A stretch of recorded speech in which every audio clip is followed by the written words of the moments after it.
Welcome to the continuation of this series. I'm so delighted it's been so well attended. The stories keep coming. We have two other people that have joined into the thrall of those presenting. Coming up, John Roberts will present next week. And then September 18th is Sarah Jameson. Next, Demetrius. Yeah. So today I gave a brief bio. Their fuller bios of their work is written up in the last week's epistle.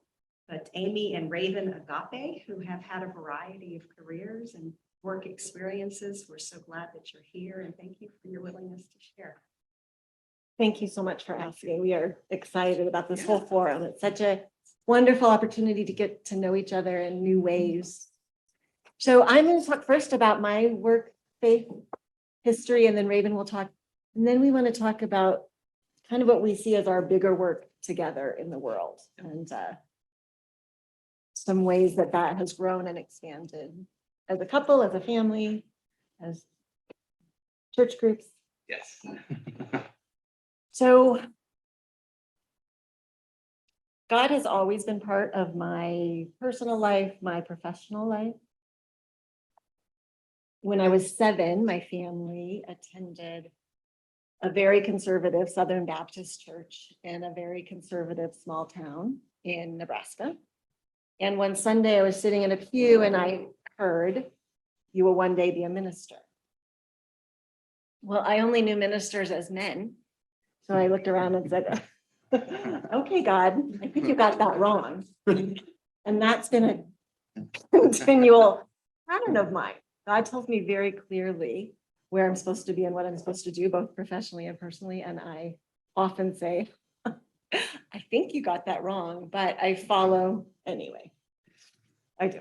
And my family is so used to asking me, "Why are we doing such and such?" And I say, "Because God told me." And I just follow that. That's not always an easy course of life for me, of course, but I find a lot of support in the Hebrew scriptures, actually, and in this concept and this word. Some of you are probably familiar with Hanani, which is what so many people in the Hebrew scriptures said. When God called, "Where are you?" They said, "Here I am." So that's what I usually say. "I think you made a really poor decision, God," like Moses. "I'm not the person for this, but I'll go anyway." So that's been sort of the constant throughout my life, my work life and my professional life. My first career was as an archaeologist. I spent my summers in Greece, mostly Greece and the Middle East, but mostly Greece, digging, and the academic year teaching art history and archaeology. My specific focus was on religious sites, in particular those sacred to girls and women, where they would go for their transitional rituals. Such sacred work to me. In academia then, and I suspect still, it was not a place where we talked about our spiritual world. And especially as archaeologists, we kind of talked about religion as something antiquated, things these previous cultures did, but we were kind of beyond. So I feel like that time in my spiritual life on the surface it seemed kind of filled with aridity, that it was dry. I was not sharing it with many people. Nevertheless, it was always so vibrant, because what I now realize is that God was present in that very work that I was.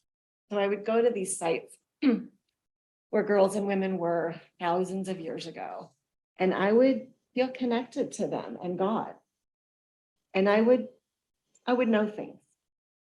Then I would go back to the library and back to all of my research and make all of those things palatable to the academics. But the first initial work was actually this intuitive relationship with these stories of these sacred rituals and these wonderful beings and the ways that God connected me to them. So even though on the surface I was not talking about my spiritual life at all, it informed everything that I did. I took a year sabbatical when I was about to give birth to my son. I wanted to stay home with him the first year. It's my first child. So I took a year off. And during that year, I became incredibly sick. The diagnosis was complicated. I was sent to another state and hospitalized, an emergency hospitalization. And by the time I was diagnosed, I was told that I probably had days to weeks to live. And what I realized is I had no idea how to do that. My body was doing just fine, of course, with the dying, but my psyche, my relationships, I had no idea. And that didn't make sense to me cognitively because, of course, I had taught world religions, right? I came from a Christian background and death narrative's pretty big in that one. Every wisdom tradition says we have to learn to die before we die. But I didn't know how to do it because no one had taught me practices for dying. And no one had really modeled it for me. I grew up in the West, both in the States and in Europe, and surrender was not something that was appreciated, right? If you lost a relationship, you got a new one. If you lost a job, you got a new one. So you just moved on. So I knew I have to figure this out. I have to figure out how to die while I'm living, how to raise my son and watch him take his first steps as I'm no longer able to walk. Incredibly poignant time in my life.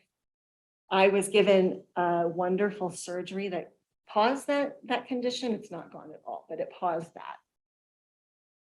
And immediately when I started recovering from that surgery, I knew I needed to find resources. Because I was an academic, I researched, right? I found teachers and texts and practices.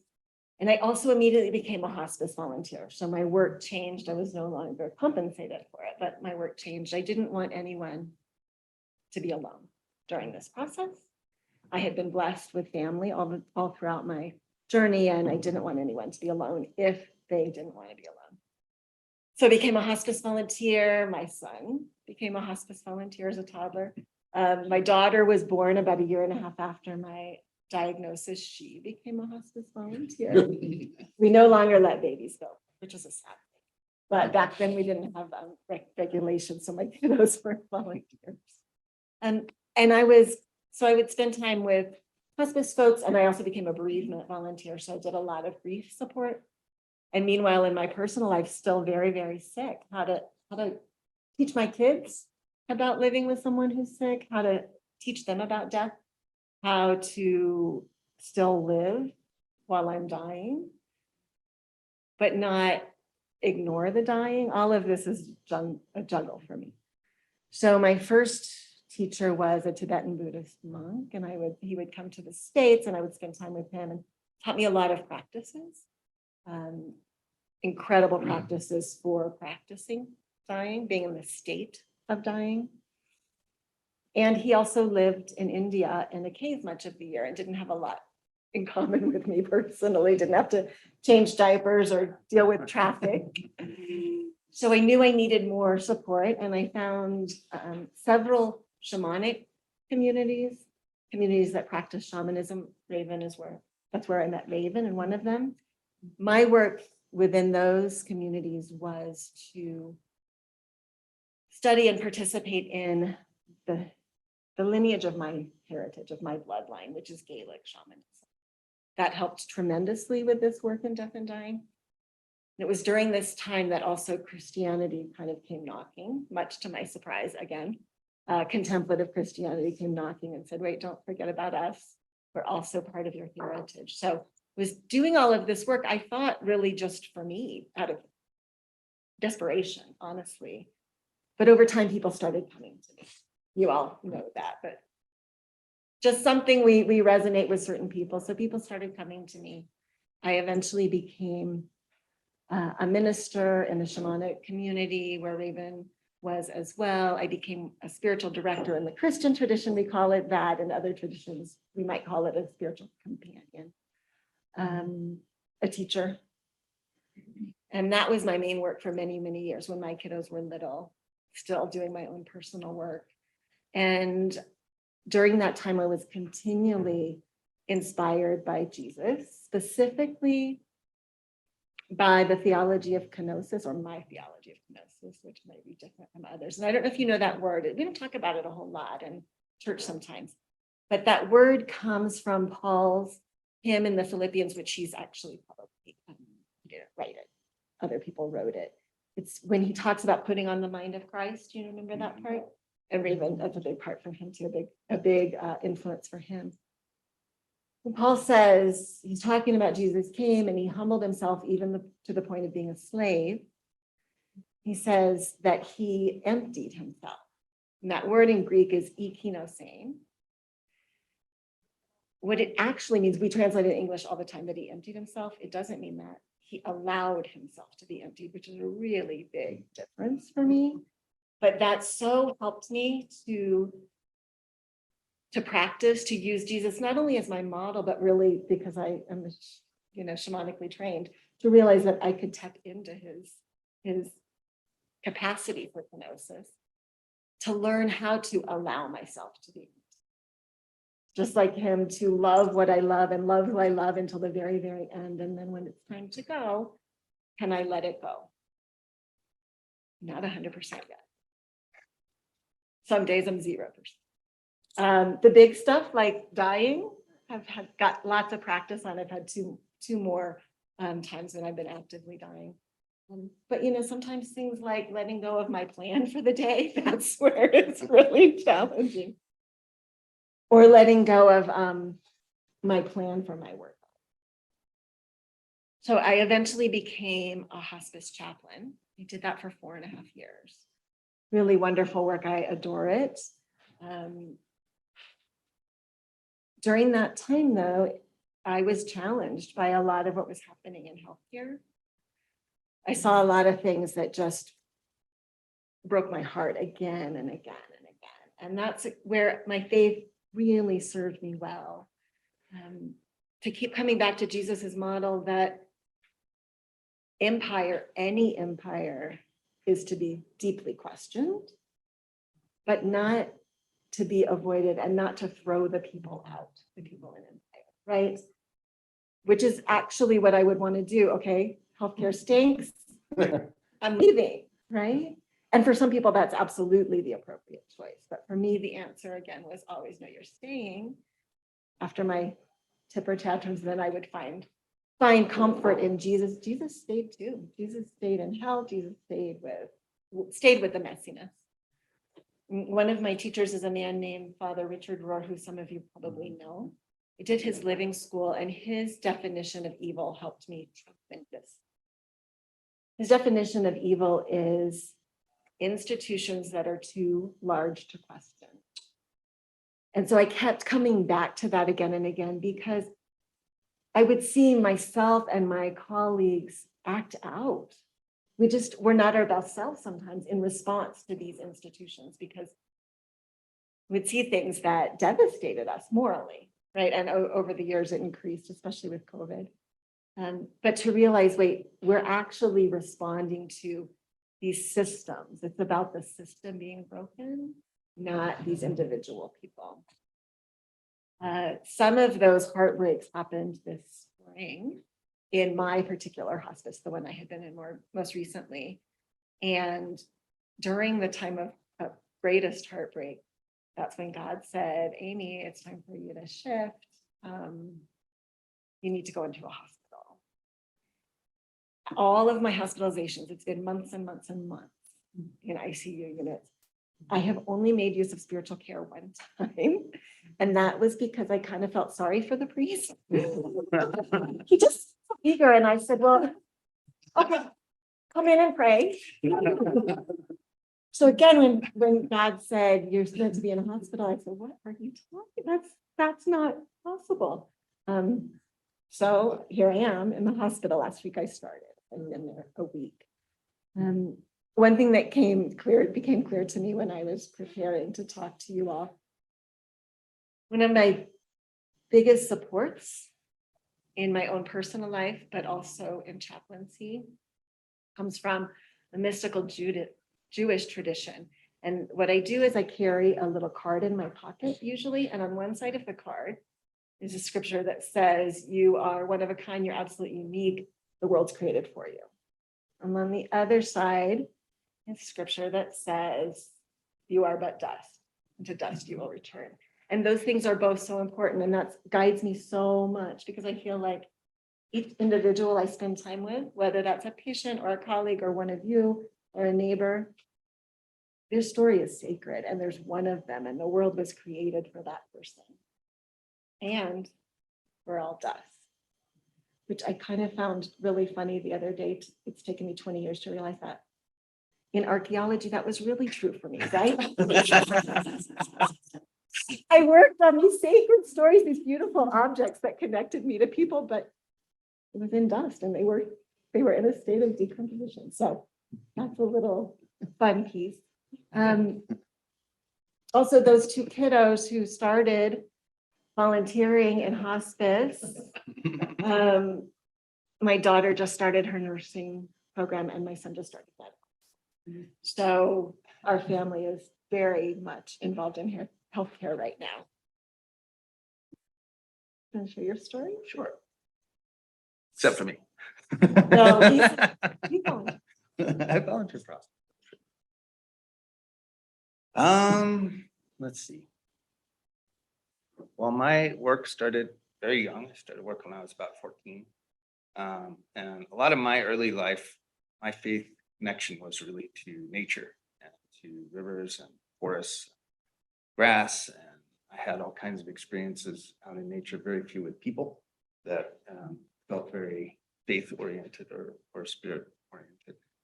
And over time, I did a lot of things over the course of my work life. So I was whitewater raft guide. I owned a canoe and kayak school. I went out to Oregon and became the foreman and manager of a walnut orchard. I got a degree in software engineering. And we did a lot of different things. And then at the end, I went to work as a software engineer, actually as a Linux system administrator for a semiconductor company in Silicon Valley. So very technical oriented job that I did basically as a personal challenge to see if I could do something like that, because I had a lot of insecurity about how smart I was. And I chose at the time, I was working with a group of people who were into challenging those internal beliefs, and I chose to do that. But then the dot-com era happened. Shortly on the other side of that, the hardware industry crashed. And so one day we were told everything's great, and the next day they laid off half the company. And I was one of the half in that group. And I kind of just felt like, well, I'm out. I'm done with this whole plan, trying to play the game and doing all this stuff. And so I retired from that from the world of work. And I wound up, because I was floating, I was in a lot of grief in my life from other things that had happened in relationship to community and parents, grandparents. And so I was feeling a lot of grief that I did not have the ability to really express. And so I kind of went into a really kind of null space of just kind of floating through life. And I, through that, accidentally floated into a spiritual community that was doing a lot of personal growth work and spiritual work across a lot of different traditions. And I had done a whole bunch of that type of work. And so I just people started just kind of gravitating and asking me to do more stuff. This was at the time a very young community. And so I kind of stood out. And so through that floating, I kind of just wound up in a position of power within that organization extent, and without any real commitment to teaching or student. And that created a lot of chaos over time and a lot of just things that I regret, that I'm sad. But one of the things that came out of that period of time was Amy. So the main thing that happened is towards the end of that time, I met Amy, and my relationship with her really changed my relationship to a lot of things, but specifically life and work and all this. And so when we began our relationship together, I really shifted gears, and I went into some service. So I was the director of a homeless youth drop-in center in Pueblo. And then I worked for the Jefferson County TANF program for aid for needy families. And so I had these roles that were like really direct service to back to people who are in need, and the scripture piece and all of that is, the least of these. So Jesus is teaching on really seeing each person as a person and fullness and their connection to God, Spirit, regardless of their financial or social situation or standing, right? And so I got a chance to really practice that and really be in service to those people for a few years. And then did another kind of shift, which is I really felt drawn to enable our family to be in much more stable and better position financially so that the kids go on to college, for Amy to be able to pursue her work without worrying about money, and those types of things. And I really shifted my focus. For me, family has become like my biggest faith expression is caring for and being with family. So I didn't really have a very much of a family when I was growing up in terms of engaged parents or no siblings. No. So I didn't have much in the way of family, and Amy graciously invited me into that world and gave me an opportunity to do that in a real way. And so I picked something out that I have skill at, and I went and upped my training, and I went back to work for a cybersecurity startup in Denver. So that's what I do right now. I've been working there for a number of years as an engineer and as a manager and as a cybersecurity specialist around third-party risk management. But my favorite of your titles is solutions engineer. Solutions engineer. I like that. That was a good piece. And so one of the things, that now that I work with a lot in relationship to that is really the same type of work of being able to see, when there's personal conflict at work or there's conflict across departments or those types of things, to really come back to that same feeling sense of the mind of Christ, of seeing everybody as God, as a whole person rather than my boss or direct report. And so I spend a fair amount of energy trying to really widen my view a lot as I move through my day with those types of things. And recently I've had a lot more kind of conflict kind of internally around some of the same things that Amy was talking about institutional, cultural ways of being and what we privilege and what we don't. And so I've been really working with the parable of Jesus about the vineyard owner who pays all of the people equally, regardless what time of day they showed up for work. And I've done a lot of thinking about it. Hey, I have advanced really quickly in the work world that I'm in because I am hyper productive and I'm white. And I'm a white male and I produce really well. And because of that, I get compensated, big jumps in compensation, get recognition, jumps in compensation, a lot of benefits from that. And I really have been struggling with that a little bit because I don't believe that productivity, the color of your skin should equal good employee. Someone who should be.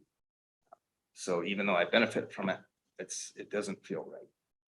And so I've been working a lot with the people that report to me and with the leadership. I'm now on the leadership team of this company with those ideas of measuring performance and productivity and trying to set standards that apply to everybody. I'm not in agreement with that.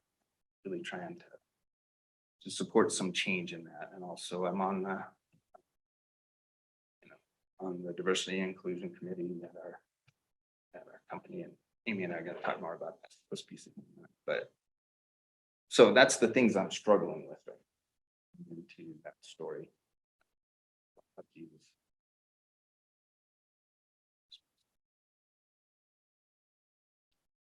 And as we've been talking about this for a couple of weeks now, we've been really thinking about this issue and what our culture values in terms of work. And I watch people meet us, and each of us gets what Raven would call cookies for different things, right? When people hear about my work, people automatically say, oh my gosh, that's so generous. Because I'm in a service job. And for his job, people get excited about, oh my goodness, you're kind of in the big corporate world. And we have this dichotomy, I really think, in our culture, service work versus corporate capitalist work. And it's not helpful as far as I'm concerned. Yeah. One of the ways it's not helpful is, I'll say this for Felicia, she doesn't have to agree with it, or Lori. Traditionally, people in ministry are compensated less because of that, because this is work for your heart, so you don't need as much compensation. I don't know if you feel that way. That certainly happens in healthcare chaplaincy all the time. And with Raven, just that he has the capacity, because he has a certain kind of education, to be esteemed more in our culture by certain people. He has always said, so because he can make a lot more money than I can make. But it's not about, he always says, it's not about what I'm making for me. I'm doing this so that we can afford for you to do your job, basically, which is important. And that dichotomy between types of people and what we do really is something we've been thinking about. So for me, I think that regardless of what job I have, what's more telling about my relationship of work and faith is how I do that job and what I bring to that. And so our greatest work, I think, in the past 4 years for me, 2 years for you, has been really going inward and deconstructing a lot of our ideas about race and all kinds of cultural things that we were just given. We're both progressive, so we relate to the game in this. I think we kind of thought we were not racist, and Raven thought he was not sexist because we're on the, this side of the fence, and that is not true at all. So we have been really digging in individually, but collectively in groups. We used to go to All Saints down in Loveland, where we live, and we have a tiny group of people who, right after George Floyd's murder, got together, and every 2 weeks work on this stuff ourselves. How are you doing with this? How does racism, how does white supremacy work within you? How does it affect the world? And I think that has been our greatest work right now. Yeah. What do you say? Yeah, it really has, and just the exploration of that has just, it's really widened the door up for me. Amy is always about 8 steps ahead of me. But it's really widened my view around work, and faith and being in a culture and doing that work with her and with this small group really opened up a lot of things for me. Again, like the sexism and the racism for me, like opening the racism door really, to see my unconscious bias in those arenas, really opened me up to, oh, wow, I have just bias in a lot of different places. I didn't realize, because I was brought up to not be, to not be insulting and treat women badly, and to not be colorblind and everybody's equal. Like, there's a lot of these things that we thought was the right approach, that when you really start to dig into it, it's still just filled with bias and privilege. And so to kind of uncover all those things together has really been something that I think has informed how we are in the world, like in both sides, all the work arenas. And our kids are our teachers here, really. What they're learning and what they're questioning, if I'm 8 steps ahead of you, they're 100. That's true. Which is wonderful, right? It's very exciting to see that within their education. Owen just started medical school, and their first lecture was on racism and in medicine. And that's pretty darn new in medical school. We'll see how long that continues, but we are constantly learning from them. Yeah. And really, they brought a lot of the things to the, other aspects of this, gender identity and all the different pieces around LGBTQ. We keep adding more. But it's a really important work, and to see them have exposure to that and doing that and being, coming back and teaching us stuff is really cool. So it's our family's work in the world. This is what it's boiling down to. Is for me, is the important thing. that's the impact.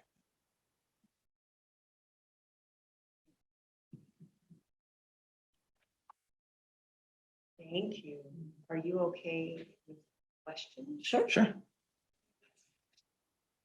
And those on Zoom who want to ask a question, just show your faces and we'll see you and put you on. What brought you to the? Yeah, that's, okay, I'll say what brought me and then you came after, so. Mhm. As a child, we left that very conservative church because of a huge problem and disaster, which led me to be very distrustful of spiritual community, working on that. And then we became Presbyterian. I was so jealous of my Catholic friends because I wanted ritual, so jealous. And then as I grew up in Athens, Greece, and I went to school with people from all different faith traditions, and I was always jealous of ritual and practice. You know, Presbyterianism gave me a lot of social activism and a lot of intellectual content. I wanted ritual and I wanted practice, but I could never do Catholicism because the way that I couldn't be around the way it treated women or people whose sexuality and gender was different. So when I decided to listen to God, when God said, you have to bring contemplative Christianity back in, we were still, that's right, we were leading some spiritual communities still globally. We didn't have Zoom yet then, we were on phone. Yeah. Yeah, we were on those phone lines, right? And something led us to a teacher, Episcopal priest named Cynthia Borgeau. Maybe some of you have heard. Right, and so with this group of shamanic practitioners who were not Christian, many of whom had been wounded by the Christian church, we went through this book called The Wisdom. And at the end of our copy, it said, if you're looking for community and you like ritual, you might want to try it.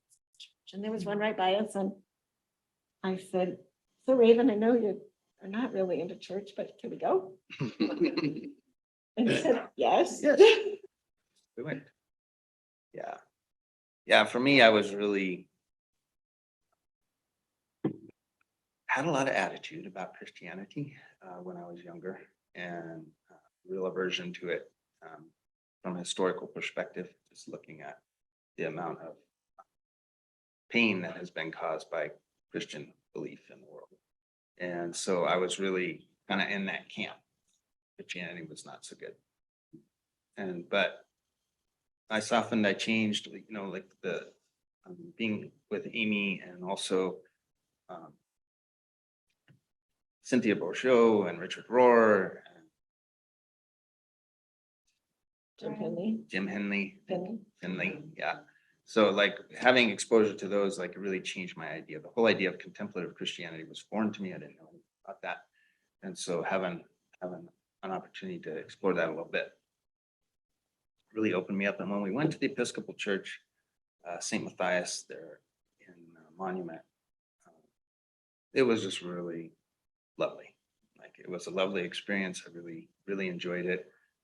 It became our ritual of the week was to go to that church, and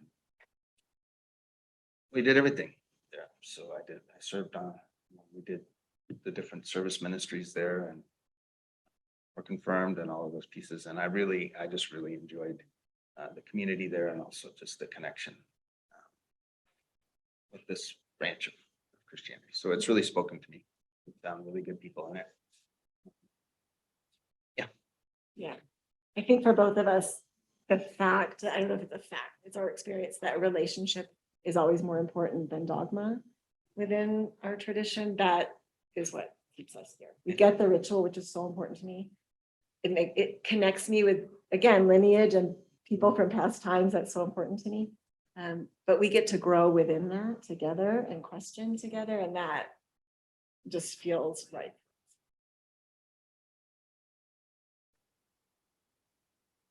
Where were some of the places that you lived? I lived. I've lived in Texas, Austin, around the Austin area a couple of different times. Lots of places in Colorado. I lived in Oregon for about a decade. I lived in California for 4 or 5 years. New Mexico. Back. So now that you're in the Episcopal Church, are you keeping up with studying in contemplative Christianity? Are you doing that? What sorts of things are you doing in that regard? Very much so. Well, one of my practices is centering prayer, for sure. And I'm also, most recently, I am with a group, mostly in the States. I guess we have a couple people elsewhere. And I came to this group through Living School. And it's very loosely led. He would hate that I say that he leads it, but we're brought together by a retired Episcopal priest. And we do practice together and we do gatherings together, really to live into the wisdom way of life.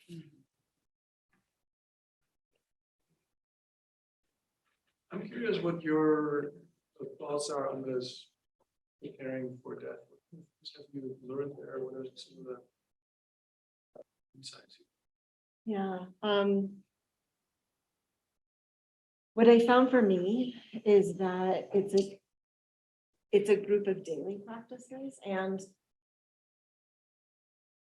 for me, they kind of cluster around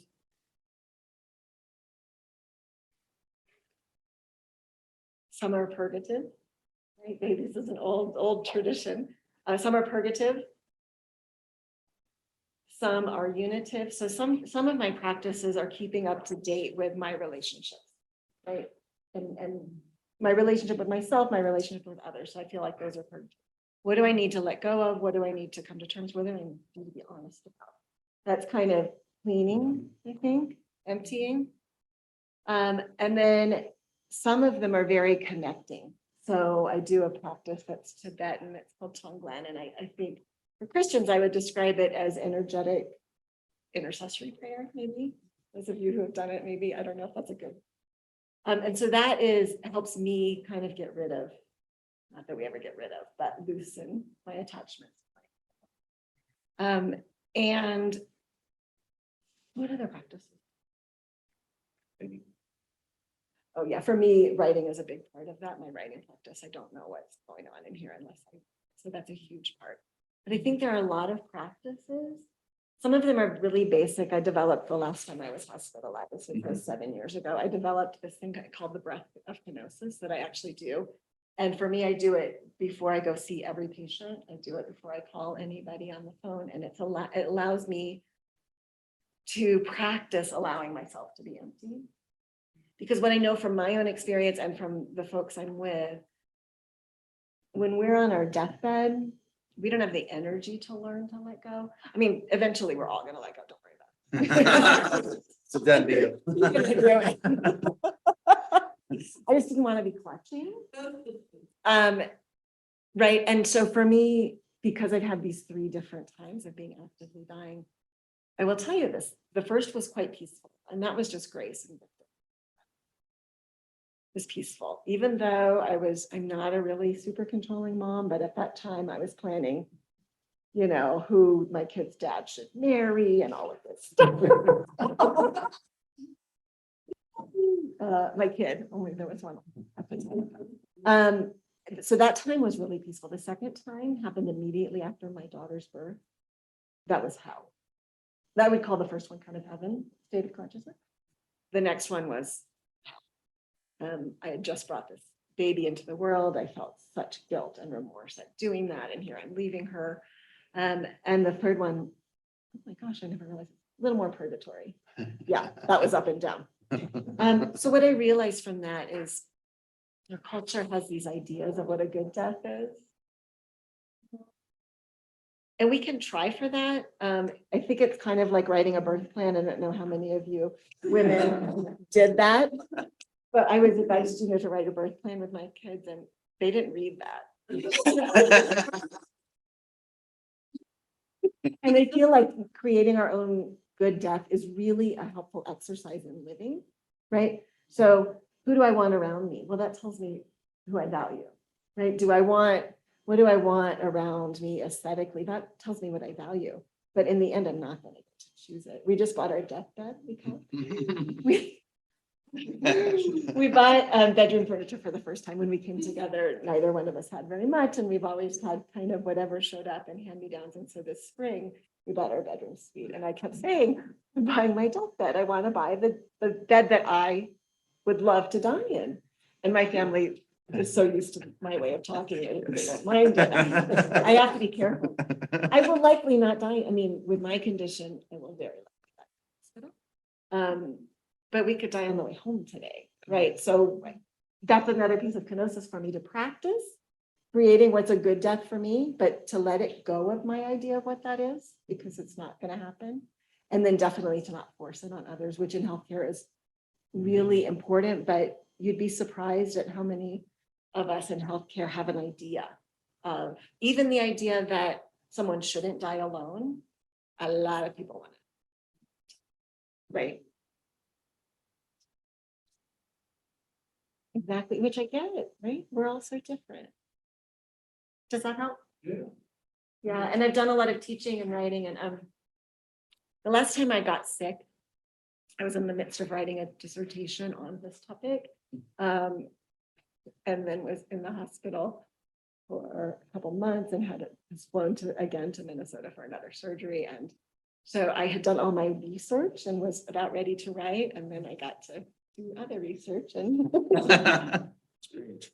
right. So that's one of my biggest stories, is to teach some of these.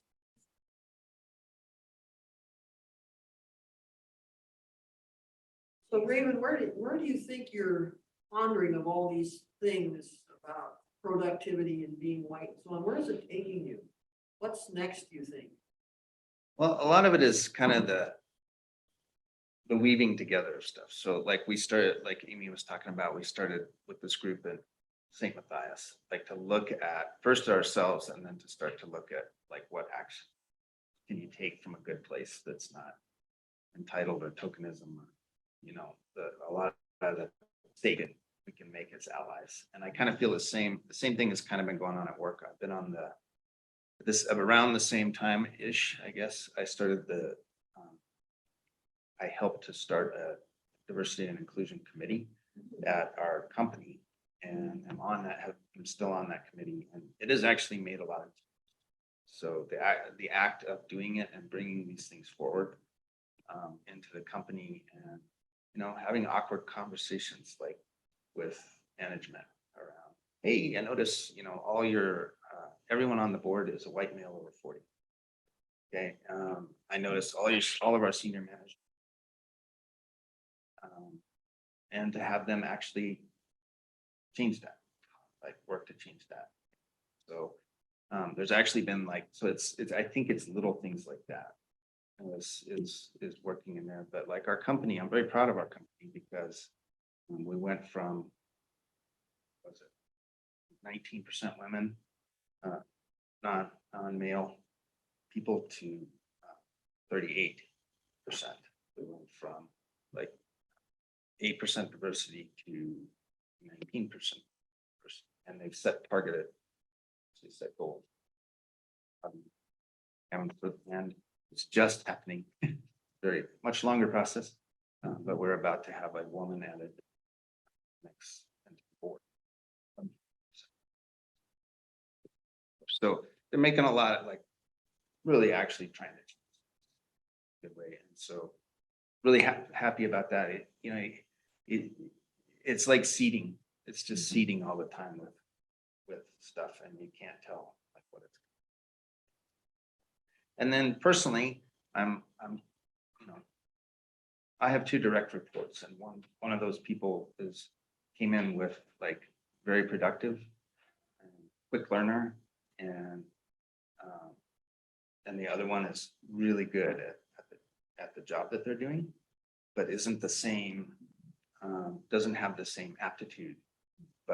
And so I've spent a lot of time working with that, really working to not treat this person different than this person, and to not hold the expectations that were kind of established just because of this person's skill, that this person has to meet that same set of expectations. So that's in my little world, I'm trying to balance it out. I like how you language that. Yeah, it's been really fun to watch that piece with him. Because of course, you know, as a supervisor,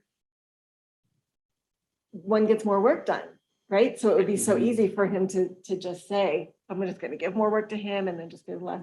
But he's really devoted to working this through with. Yeah. And it's been wonderful to watch from afar. And I think, you know, another little piece in there is like, we kind of have the idea of career mentoring within the organization, you know, but like no structure to do that with. And so like, you know, I'll do things like, hey, you said you wanted to talk about that we were going to do this, right? So I will take time, I'm starting to dedicate time with those two people to do that piece, right? And to really explore them, like their whole work life, not just how work they go inside for GX, but what do they want to do? 3 years, 5 years, you know, what, you know, how can I help? Like orient you, get you skills, you know, education to go those directions, you know, and to not be wedded to, you know, but you can't leave here. But to really try and see like what is it that they want. Yeah, and a lot of credit to my supervisor because he's a lot that way. He's been incredibly supportive. Yeah. As you see this broadening of inclusion, do you then have a need to deal with negative repercussions from other workers who are not comfortable with situations? I think I've seen a little bit of that. Nobody will, you know, we're in a type of the company culture, like wouldn't really make space for someone to be overtly racist or sexist in that arena, right? But there'll be that I've seen the comments, a comment go by here and there. Well, why are, you know, but don't we want to hire the best engineer? Right? For when we go out to hire. And so there's been some of that one in there. But what I really notice is, and maybe this is just lucky for us, is that the you know, call them human resources, people operations, folks. They're having that impact because they wind up controlling the talent. So I think, but there's a little resistance. Engineering is very, you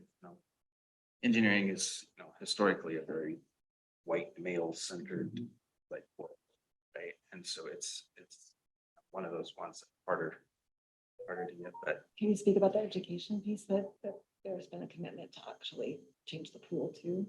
yeah, yes. So we're also working with trying to do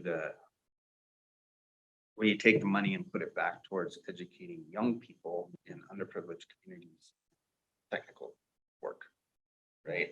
And to try and change that, because one of the things that happens that we don't realize, like with white privilege and education and financial privilege and stuff, is that it's actually the fact that I had the education available to me, regardless of how good I did or how much aptitude I had all of these opportunities, you know, over time, just because I'm a white dude, right? And I get handed all this stuff that if you were a BIPOC person or person of color in that same thing, you're not given those opportunities. Like you never get a chance to sell it something because you don't get the opportunities to get the education that would allow you to stand out, right? And so there's a lot of those pieces of that. Yeah, but they're investing in Yeah. financially, right? And we're investing financially. We got Yeah. Charlotte up here on the screen, and I'm wondering, do you have a question, Charlotte? Yes, Lori, thank you.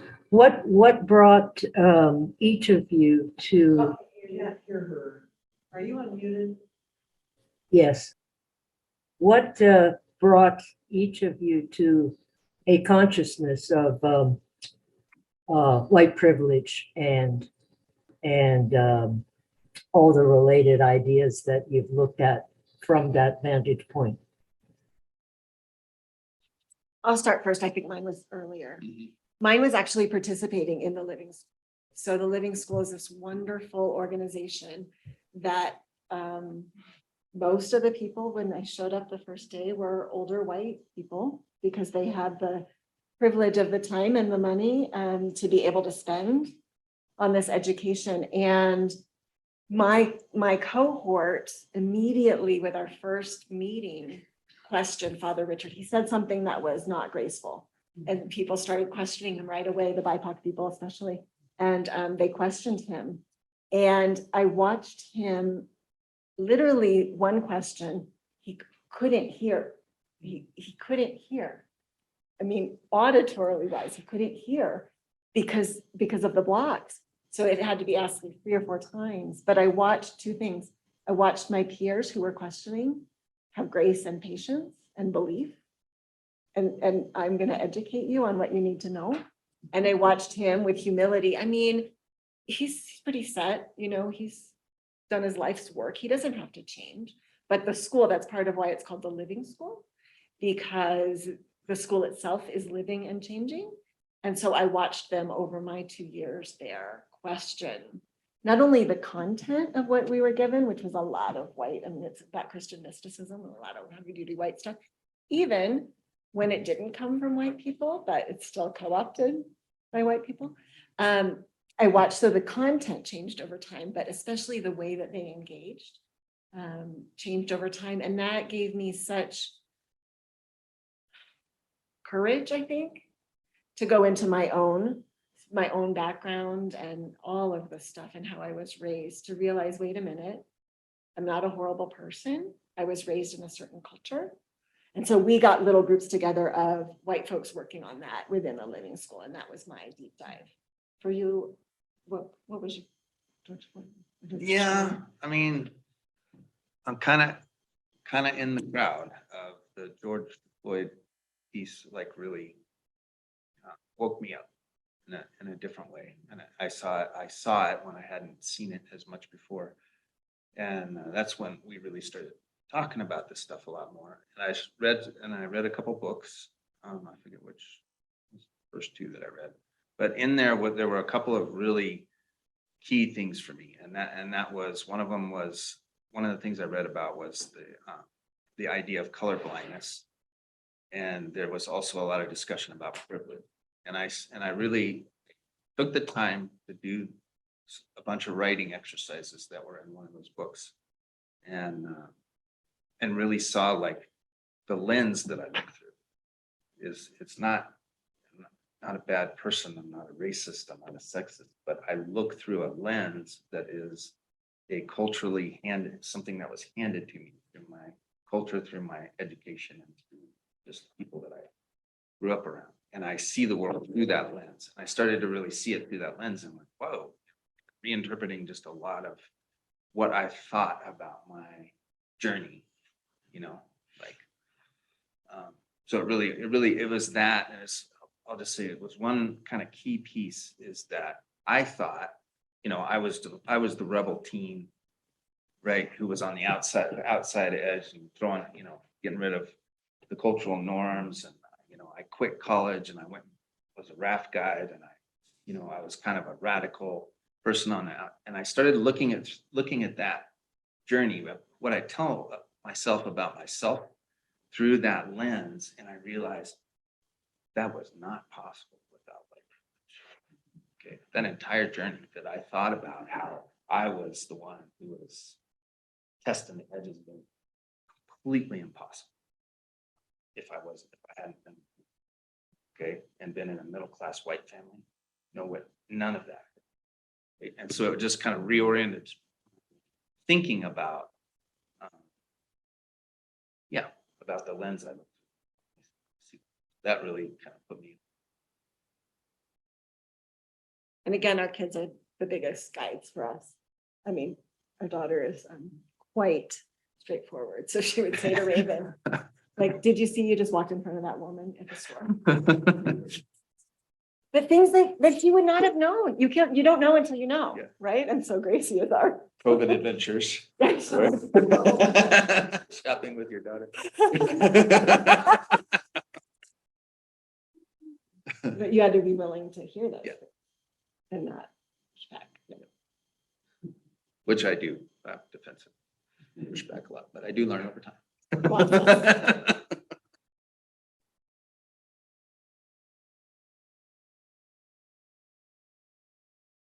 I'm noticing array of areas, two of you.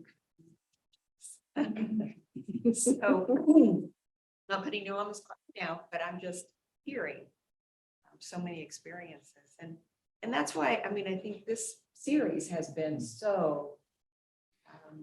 We're teaching each other. We have so much wisdom with it. And I'd love to find ways to share that. So some discernment for the two of you on future sharings. Thank you so much. Yeah, for thank willingness. you. Thanks, all of you.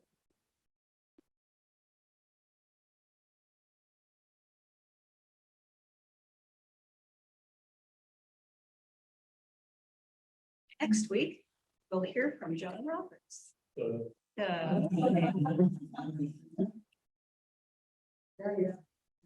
the only retired with all these other. You're still even the world.